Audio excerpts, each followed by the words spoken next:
Hello, Holy Apostles. Father Jim Barron here. Today I'm joined by Mike Iversen. Hello. And we are going to be reviewing the book, Live Not by Lies. But I'd like to start out with a quote. The author says, "Today's totalitarianism demands allegiance to a set of progressive beliefs, many of which are incompatible with logic, and certainly with Christianity. Compliance is forced less by the state than by elites who form public opinion, and by private corporations that, thanks to technology, control our lives far more than we would like to admit."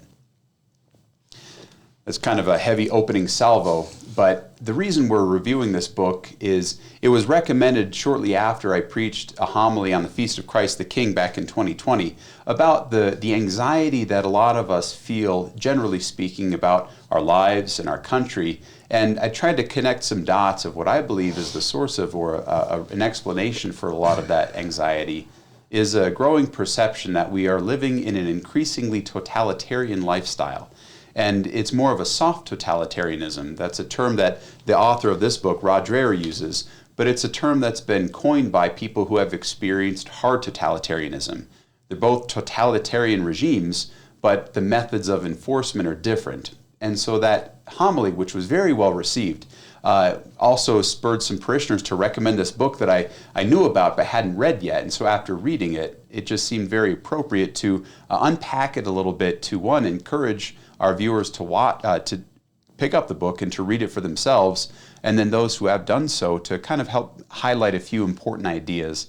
But I'm grateful to Mike for joining us today to help to unpack this, but also give some of his insights as we go over this. So, Mike, welcome. What are your thoughts on the situation? I mean, I agree completely. Particularly, I guess one of the most disturbing and off-putting things to me in recent years has been the strong acceleration by which we've seen the totalitarian, I guess, agenda being fed to us. If I think about, my kids are all in high school now. One's a senior, one's a sophomore, and one's a freshman. But I think about 10 years ago or so, and things like gay marriage were just being talked about. They weren't really it wasn't really a normatized behavior, right? And then 5 years ago, that was normal. And then kind of the transgender situation became the next topic. And then just this last Christmas, a few weeks ago, we don't watch a lot of TV in our house, but a few weeks ago, I was astounded by the fact that there were like Gap commercials and Old Navy commercials that had transgender people modeling clothes for, presumably, I mean, since transgender folks are a vast minority, that these transgender folks were being used as models to market to the majority, the 95 percentile or so of men who want to wear men's clothes, not women's clothes, for example, and how that's just becoming normatized, and it's being propagated by the media, by large corporations, and then it's something that is really being forced upon us through not logic, but rather consistent marketing, consistent presence in our lives. So I agree completely. Yeah, it's a very strange, brave new world that we're living in, and it's really disorienting, I think, for a lot of us. And I do think the general anxiety people experience is because of this sort of pervasive presence of change in our lives that we don't exactly know as coming from one source. We can't put our fingers on it. It's just kind of infecting or influencing everything. And there's a good distinction between an authoritarian regime and a totalitarian regime, where an authoritarian would be like a dictator or some clear, visible head of state imposing a particular regime or laws or mandates or a worldview, whereas a totalitarian regime is something that affects so many parts of our day-to-day lives, where it's not just about what rules we follow, but it's trying to influence even how we think, how we speak, how we relate to one another. And again, I think that's why a lot of people are very anxious about what's going on, because we're experiencing that. Yeah. But to get to the book and what Rod Dreher speaks about, the first whole part of the book, he breaks it up into two parts. And the first part is more about totalitarian regimes in general, and specifically how that's applied to us, how we in the West are experiencing that. But he spends a lot of time drawing from people who had experienced the Soviet totalitarian regimes. And he calls that a hard totalitarianism because they enforce their ideology, the Marxist-Leninist ideology, through things like deportations to gulags and midnight arrests and executions and torture. But it's understanding that and understanding how people got through that. He tries to draw our attention to people who not only got through that, but live in the West and are trying to get our attention to say, hey, we're recognizing some of the same patterns. Yeah. And I think, as you said, one of the most insidious things about this soft totalitarianism is there is no single bad guy. There is no one force or one person or one even one political party, let's say, that you can point to and say this one is the bad one. This is more of a societal ill that's being propagated, and we as the people of America tend to be just kind of accepting it in various, the death by a thousand paper cuts sort of way, where we say yes to these little things and then another little thing and another little thing, and pretty soon we've kind of said yes to the whole package unwittingly. And that's the quote that we began with, the idea of this totalitarianism. It really demands, as he says, an allegiance to a set of progressive beliefs, many of which are incompatible with logic and certainly with Christianity. Let's face it, a lot of Christians, most Christians, have been more successfully formed in their thought by the culture as a whole than by the gospel. And that confrontation is becoming more and more severe. And for a lot of people, they're siding on the side of the culture because that's just more comfortable, it's less embarrassing, it's less difficult to navigate. And oftentimes the culture will try to shame somebody who wants to adhere to gospel values into silence.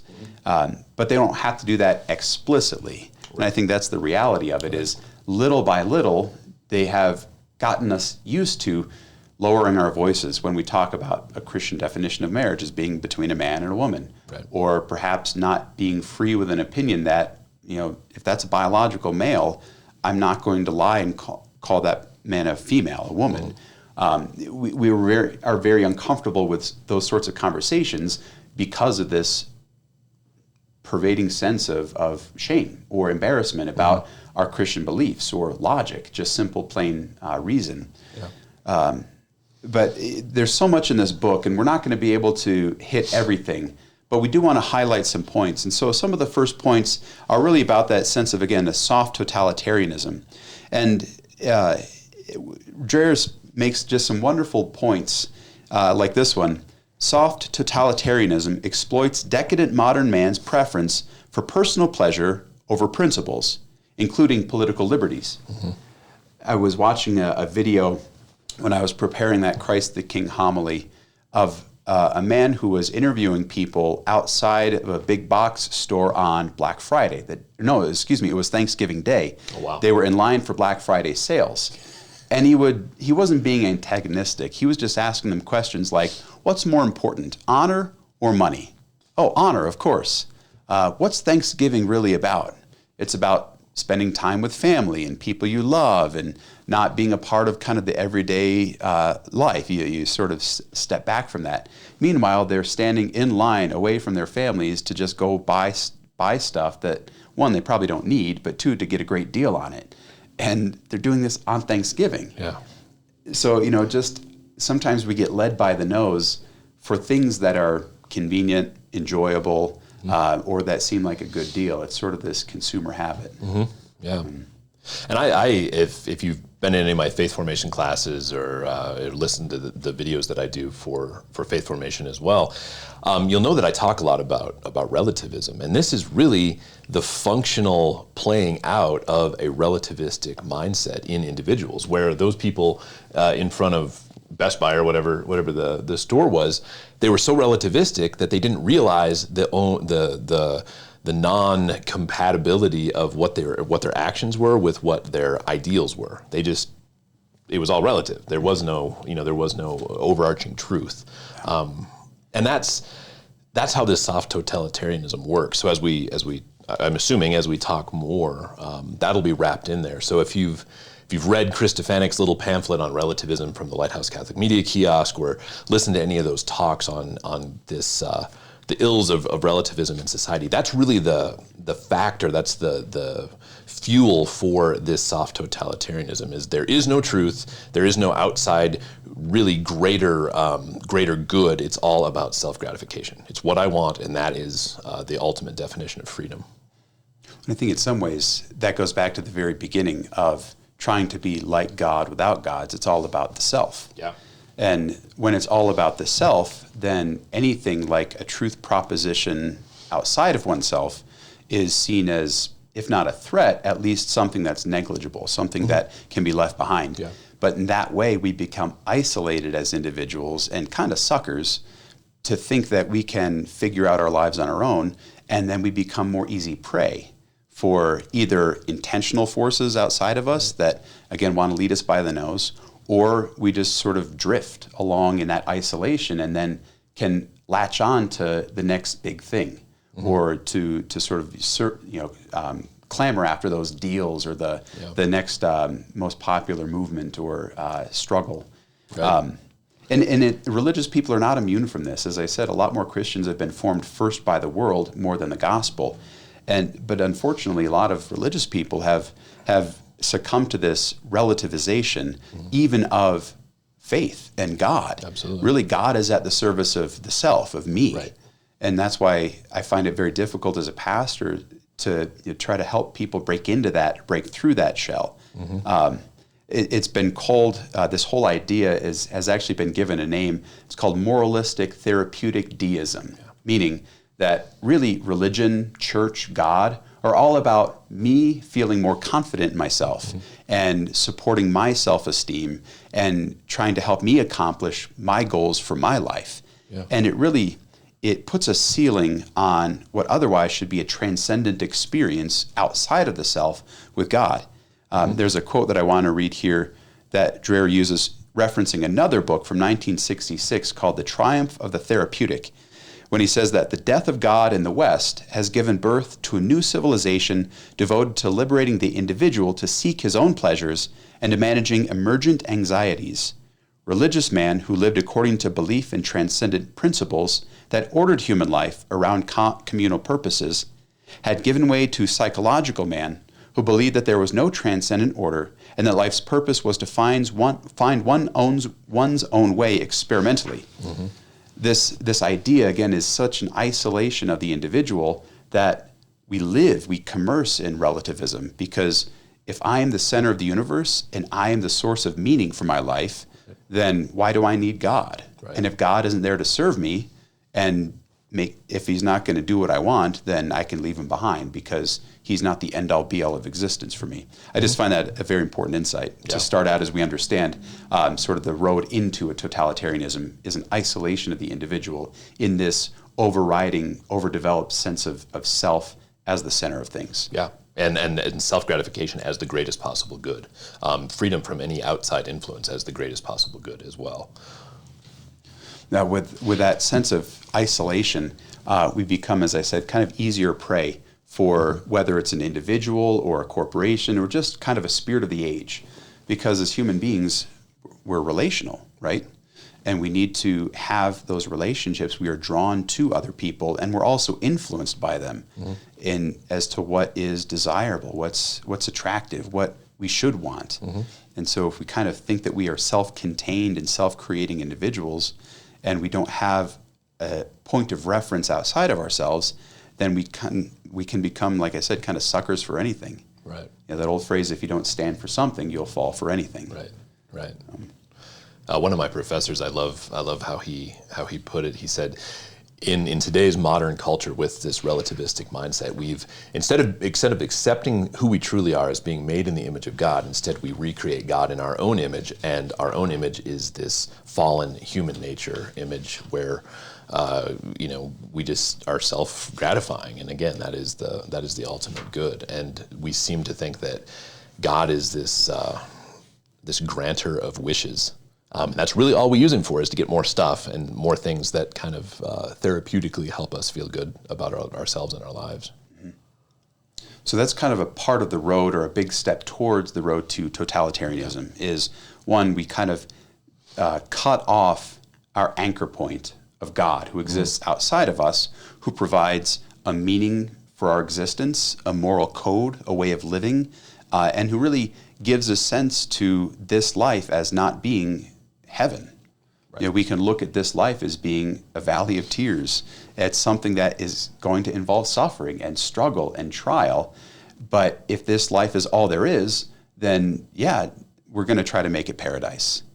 But so without God, we can start to become fooled into that idea that we have to make this world heaven. What some modern thinkers called immanentizing the eschaton. You like that one? Yeah. Feel free to use that in Scrabble. Okay. That means trying to make everything that God will fulfill at the end of time happen now by our own efforts. Mm-hmm. And again, so once we cut ourselves off from God, then we begin that first step towards this process. Yeah. And Pope Benedict called it the dictatorship of relativism, which eventually only ends in a dictatorship, right? Because it is an ultimate denial of the human person. It ends that way, but it began as a form of humanism, as a secular form of humanism. We have to get rid of God, and if we don't, then the human person will never be free. You know, as Marx said, he called religion and belief in God the opioid of the masses. He was presenting himself as the great hero, the patron of humankind. Right. And this was a necessary step for humanity to become more free. Right. But as Pope Benedict said, if you deny the creator, you'll eventually destroy the creation. Mm-hmm. And if we don't have a definition of human dignity outside of humanity's own definition, then it can become changed. We can decide for ourselves what human dignity is, who gets to be considered a person, whose opinions matter, right, and whose don't. Right. So first step, cutting ourselves off from God, practically and then ideologically. Mm-hmm. But I want to turn now to the section where Dreher talks about our pre-totalitarian culture. That's the chapter. And he says in this section, how to see totalitarianism coming. And he gives a series of headings that I just want to review briefly. And he says the first is loneliness and social atomization. And that's exactly what we're talking about, the idea of becoming more isolated and cut off from others. First and foremost, God, but even the social relationships that define us. It's whenever I do a wedding and we sign the marriage license afterwards, it's no longer bride and groom, it's party one and party two. If you remember some of the books I remember as a child, I think one was The Giver. They were called parental units, not mom and dad. Yeah. Even in Aldous Huxley's A Brave New World, there's no parents. Everybody is sort of gestated in test tubes, right, because they want to cut out the idea of human connections that we don't choose. Mm-hmm. And so this is very much part of our pop culture. Is I am who I am, and my friends, my family are the people I decide. Right. But that idea of loneliness and social atomization, how do you also see that play out in just habits of people's day-to-day lives? I think the biggest thing and the most obvious thing is, I'll answer your question with a story. So back when I was doing youth ministry 8 or 9 years ago, I went to a McDonald's one time and saw this group of 4 high school students, and they were all sitting across from each other at a table. So they had 2 chairs on either side, and they were all hunched over like this. And I thought maybe they'd eaten a Big Mac and didn't feel good or something, but rather they were all sitting within 2 feet. This was before COVID. They were all sitting within 2 feet of each other, completely disengaged from the fact that they were in proximate relationship to each other, but they were each all doing their own thing on their smartphone or whatever device, and they were texting people. And I think at one point they were even texting each other because one would send something and kind of look up and wait for the other's response, instead of as a poor substitute for actually engaging in conversation. So that's probably the most poignant way that I've seen it that sticks out to me. But that happens in everything in life today, because I believe we have so much choice. We have so few, if any, objective media sources. We can kind of craft the input that we get, whether it's news or preferential reading, those sorts of things. We can kind of craft that based on our preferences. So we never have to listen to dissenting voices. So we never really or I'll put it this way, we are stifling our ability to enter into dialogue and discourse with people that we don't agree with.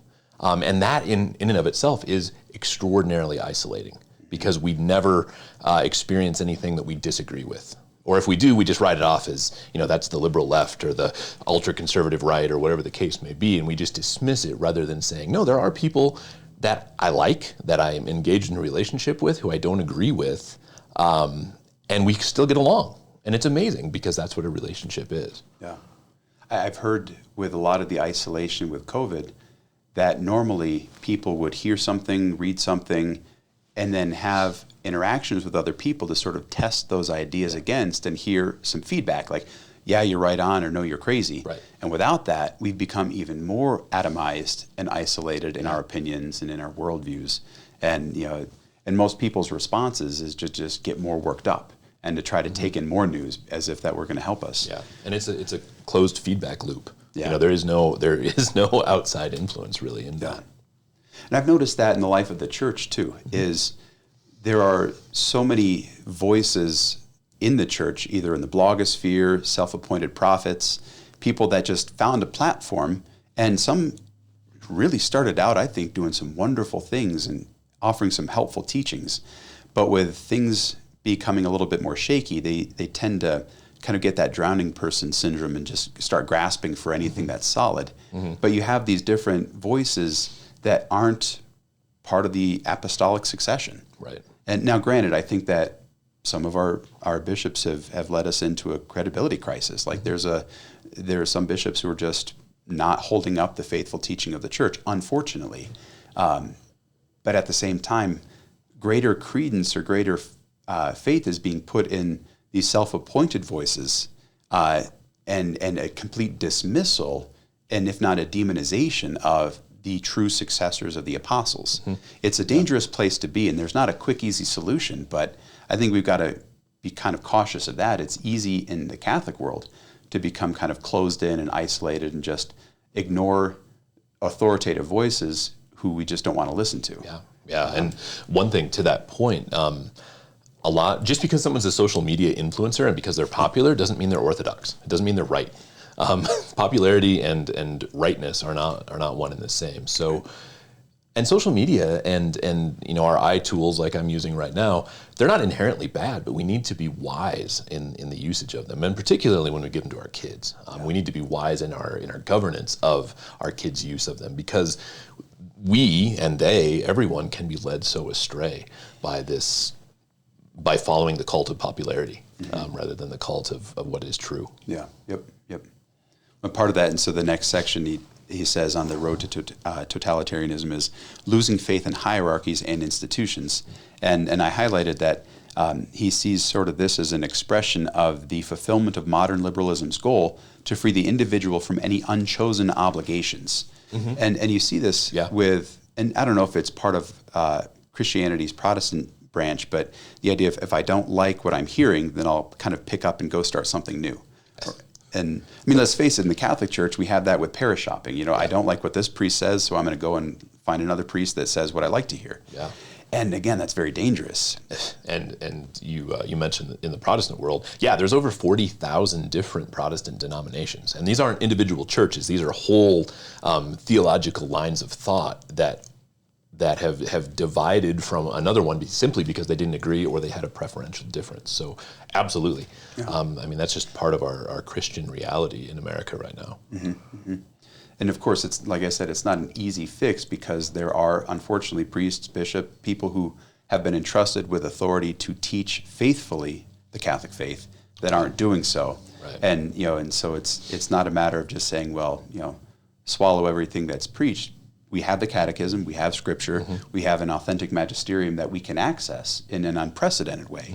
But we do have to recognize the real problematic nature of kind of quickly retreating into just groups that think like I do, or that I always agree with. Could we take a very brief aside and address why you believe those leaders aren't leading in orthodoxy? What are some of the misconceptions of telling people no when they don't want to hear no? Why would that be a bad thing? Sure.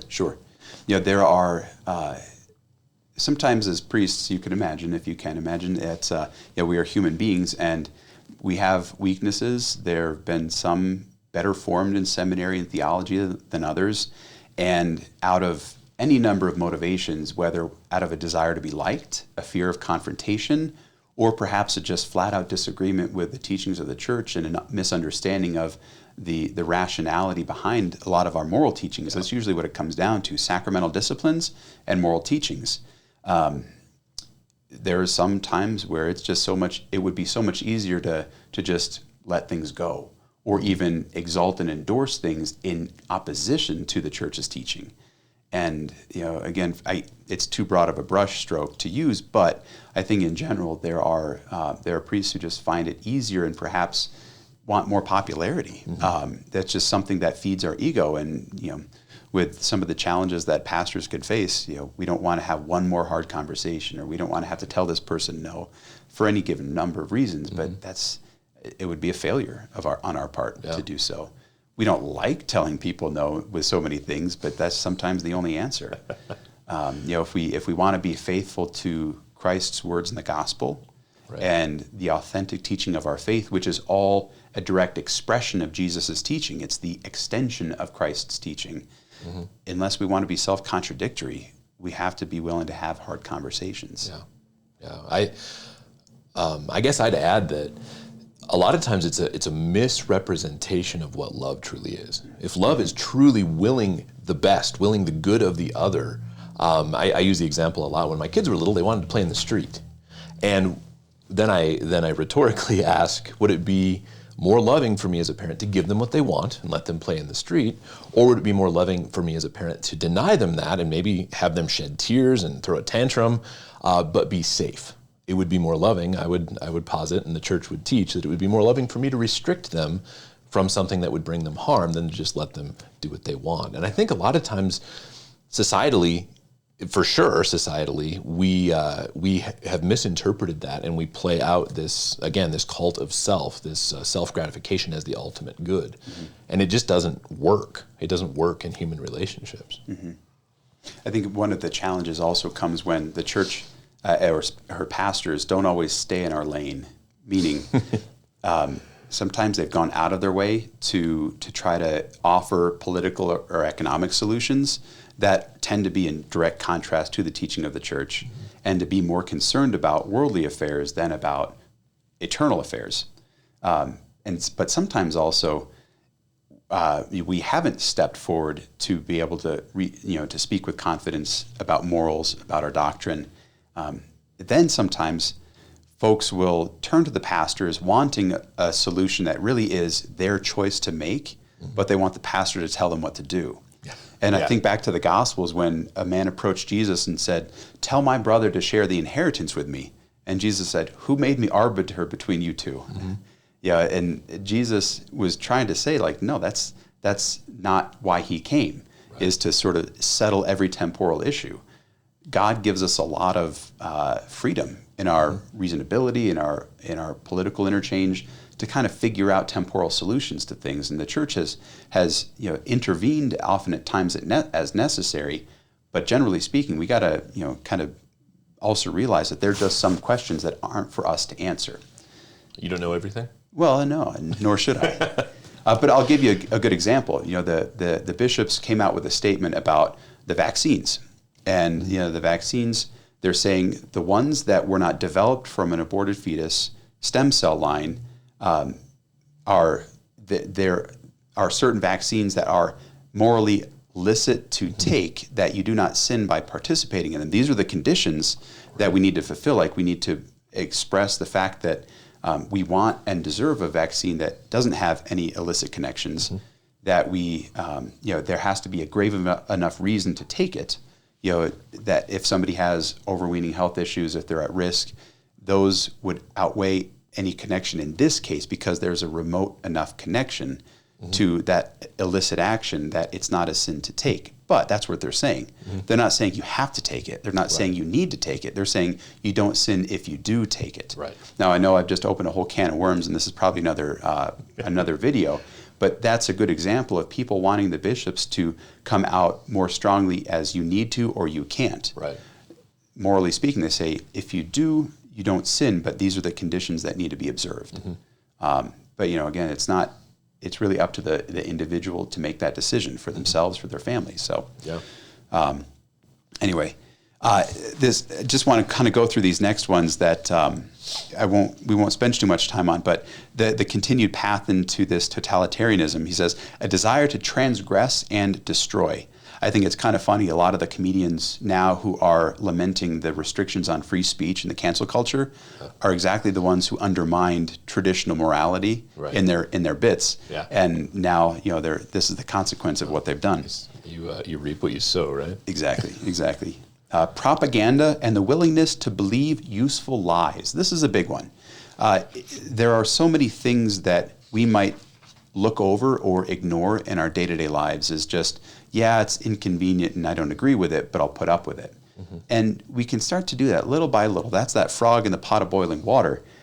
We can start to find certain lies useful. There's a priest up in Denver who, when somebody would confess, I said a white lie. He's like, lies don't come in color. We have to recognize that there is truth and untruth. Now, there may be more grave lies than others, but we shouldn't get in the habit of accepting lies, especially when they're useful. Otherwise, we think we can get away with things or that they're okay to live under. He goes on to say then a mania for ideology. Ideology is just that. It's an idea that doesn't have necessarily roots in reality. An ideology is a projection in the mind of the way things ought to be. And it can only rage in anger when it finds that things aren't that way. So, for example, a Marxist ideology would say that the world operates by class warfare all the time, that you have one group that has to throw out the existing power structure, and that ongoing struggle will eventually bring a prolonged utopia until any inequalities crop up, and then you have to have this new casting out of inequalities. But a lot of the problems with that ideology, one, is it doesn't exactly accord with the truth of things, but two, it's trying to show this idea of you have to cast out the powerful, the class that has power, by a smaller, more victimized class. But it always shows that the reality of it is that class always has to commit atrocities in order to attain its goals. Right. And so the atrocities that they're accusing the power-holding class of committing, they're going to be guilty of in the same way. Yeah.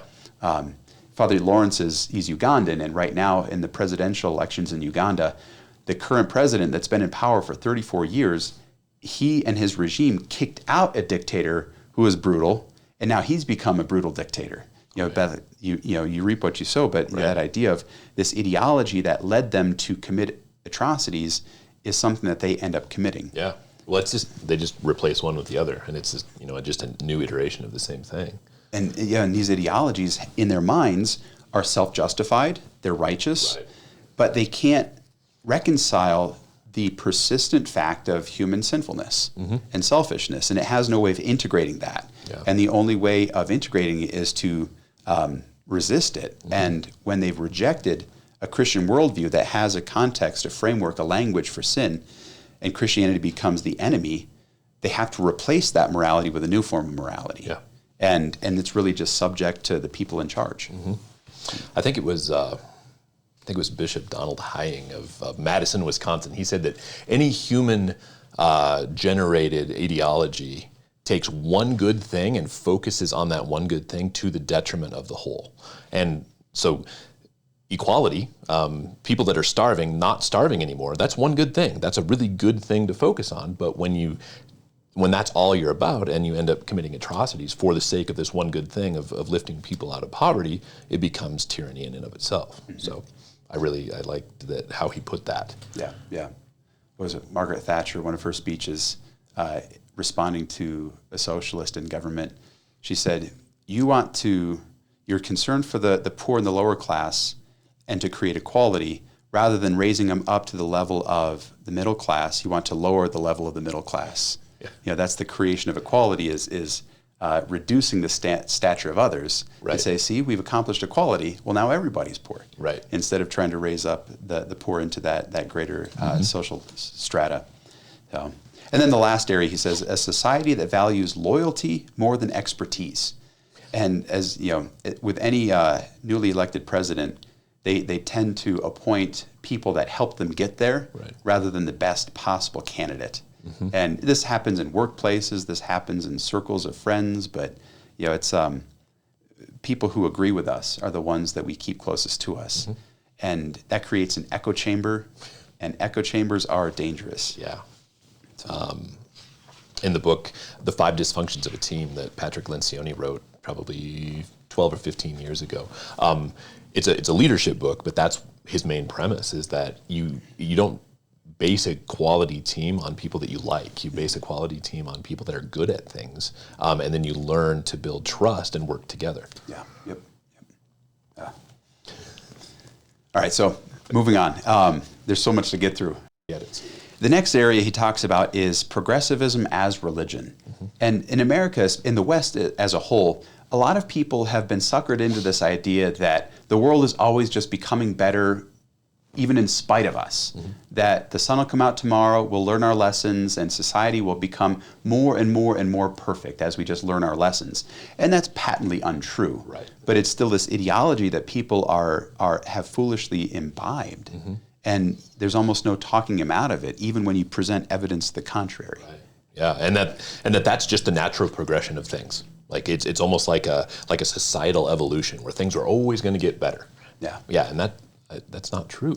Well, it's part of the promise of what I call scientism. Different from science. Science is respectable, especially when it recognizes its limitations. Mm-hmm. Scientism holds itself as the end-all, be-all, and it can explain everything. It just needs some time. And part of the myth that we've come to embrace with scientism is that if we don't understand something, it's just because we haven't discovered it yet. Or if something doesn't make sense to us, we fear what we don't understand. And so by enough science, technology, will eventually surpass all human limitations. Mm-hmm. And Dreher goes on to speak about this. The modern American ideal is to use freedom to achieve well-being as defined by the sacred individual. Mm-hmm. That is, the self, that is fully the product of choice and consent. Right. The myth of progress teaches that science and technology will empower individuals unencumbered by limits imposed by religion and tradition to realize their desires. Mm-hmm. And on a practical level, when's the last time I pulled over to the side of the road and asked somebody directions? I can use my phone. I don't need other people, if you will, because of this, and so it reinforces that individual atomization, but it's also something that people exalt as a great thing, as a great leap forward for society, and maybe not. Right.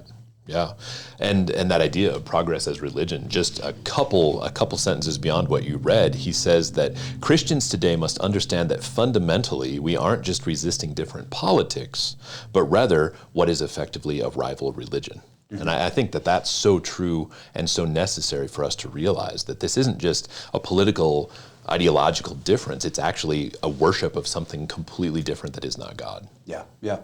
It's helpful to understand, especially atheistic secular humanism, as a religion itself. Mm-hmm. It has its own doctrine, its own creed, its own way of living, its own moral code, and even its own inquisition.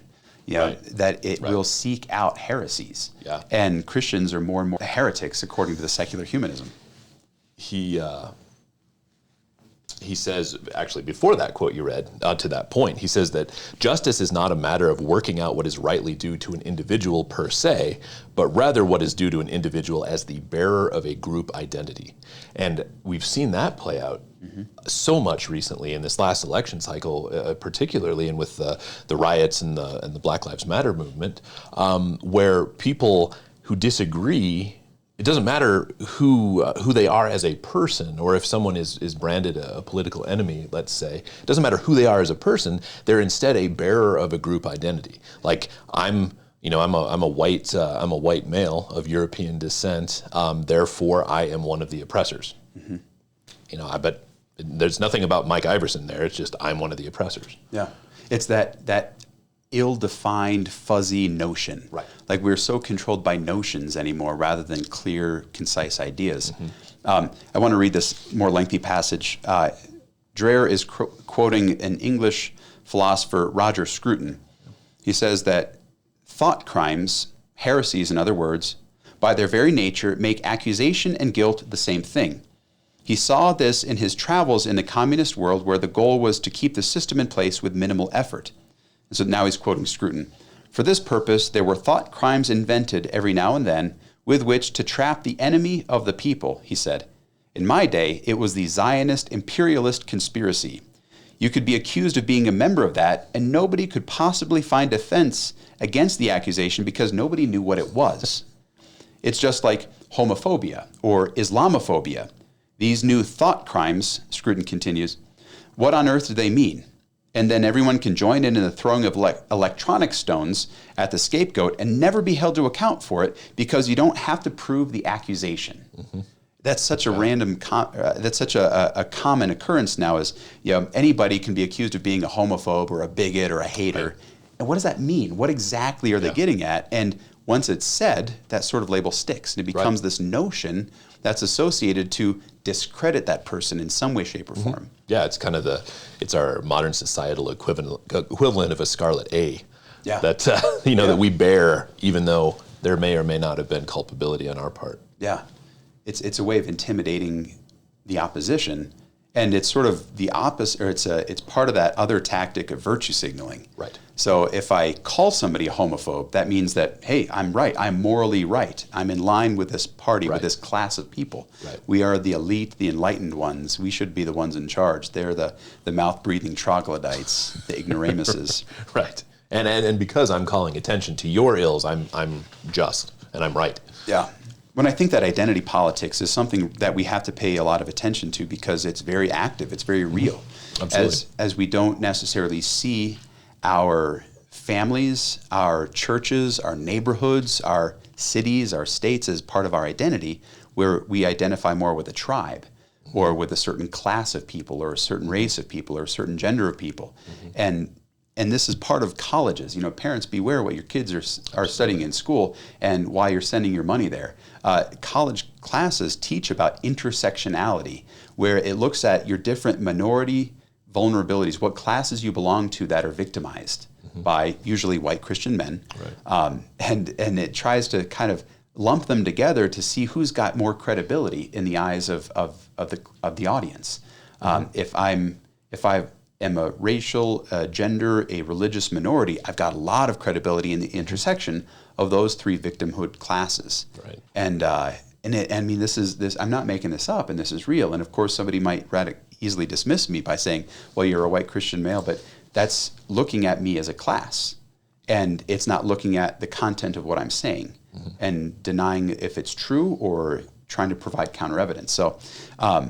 This tribalism has just it's caused us to retreat into these camps. Yeah. And we aren't able to really have conversations with each other because we've written each other off. Right. The university was always supposed to be this bastion of broad-minded liberalism and open thought, and it's become some of the most dogmatic of places. Yeah, they've always accused Christians of being dogmatic and closed-minded, but these people can't think around so often what exactly that they've espoused in such a dogmatic way. Right, right.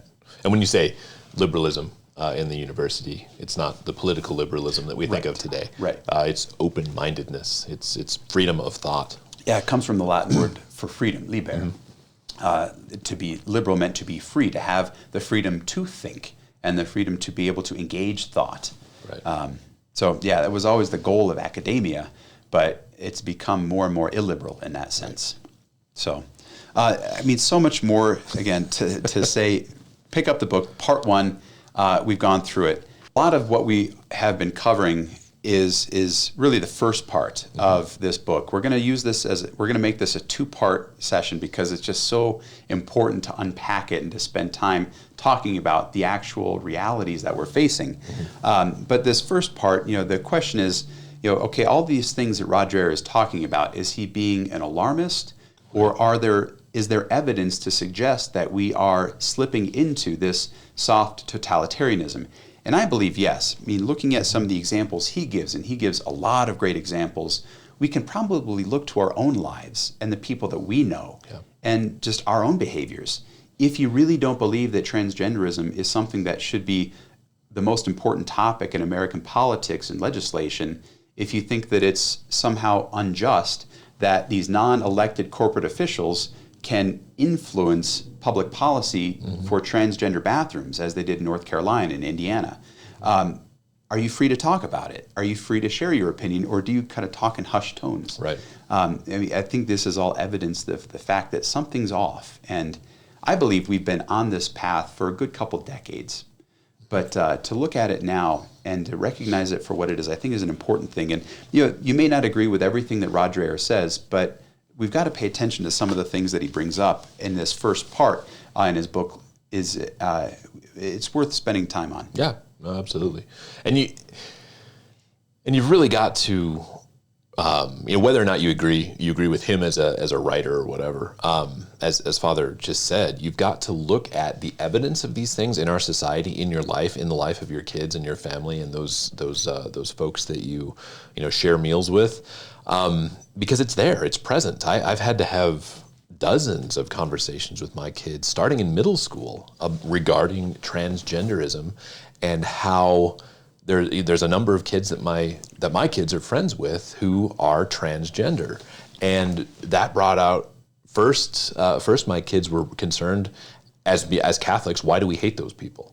That was what they thought we believed, and we had to go through many lengthy dialogues with tears and all of the works emotionally, kind of this emotional roller coaster of no, we don't hate anybody. That's contrary to who we are as Christians. However, this isn't normal. It's not what is best for us as human persons made in the image of God. And once we got around that, and you can still love them, you can still be friends with them, you should be friends with them, but don't compromise who you are and what you believe because of some perception of this totalitarian ideology and what you might think you are as a result of that. So it's hit home for us strong in the last 5 years or so. Yeah, I find it very, I think, misanthropic, like hateful to human beings in general, to class somebody based on a characteristic. Absolutely. Yeah, whether it's an emotional, psychological characteristic or a physical characteristic. Right. And that's exactly what happens here. And now those classes of people, I think, are being puppets or used by folks who find them politically useful. Mm-hmm. And they saddle upside and say, hey, we're your friends. But then a point that's worth noting is gay marriage was a very important political issue, and then overnight it was after after the Supreme Court after the ruling. Ruled that it was legal. Overnight that political class dropped their advocacy or sort of put it on the back burner and then picked up transgenderism. Right. And it's just kind of, who is this victim class who we can demonstrate that we are the heroic friends of, mm-hmm. and gain their support, and with their support accomplish our goals, or stay and have influence and power.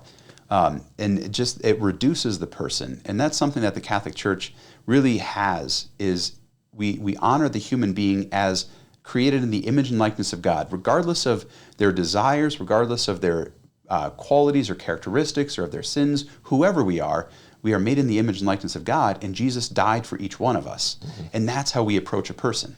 And that's, I think, what we have to recover as far as Christians in this conversation, and realize so often how many times our prejudices, our worries, sometimes even our embarrassment about our Christian faith has been influenced by no reason in particular. It's just the force of the culture in which we live. And it's that notional influence has greatly affected our opinions and our feelings about it. Absolutely. So. And again, like Dreher says, what convinces the masses aren't facts, but instead it's the consistency of the system and the consistency of the presentation. Yeah. And that's right where we are. Yeah. TV, songs, commercials, movies, Gap social media, clothing advertisements. There's a whole section in Target that it's like transgender. It doesn't advertise as transgender clothes, but they're very obviously transgender clothes in the men's clothing section. Yeah. It's just bizarre, because that wasn't part of our reality even 3 years ago. Right. And now it is. Well, this is what we call woke capitalism, and we're going to talk a little bit about that more in our next segment. So thanks for taking the time with us to watch through this video, and I hope it generates conversation and even questions. And if you have questions or things that you would like us to bring up on one of these future firesides, please feel free to send those to the parish office in an email form. All right, take care. God bless you and your families. Thank you.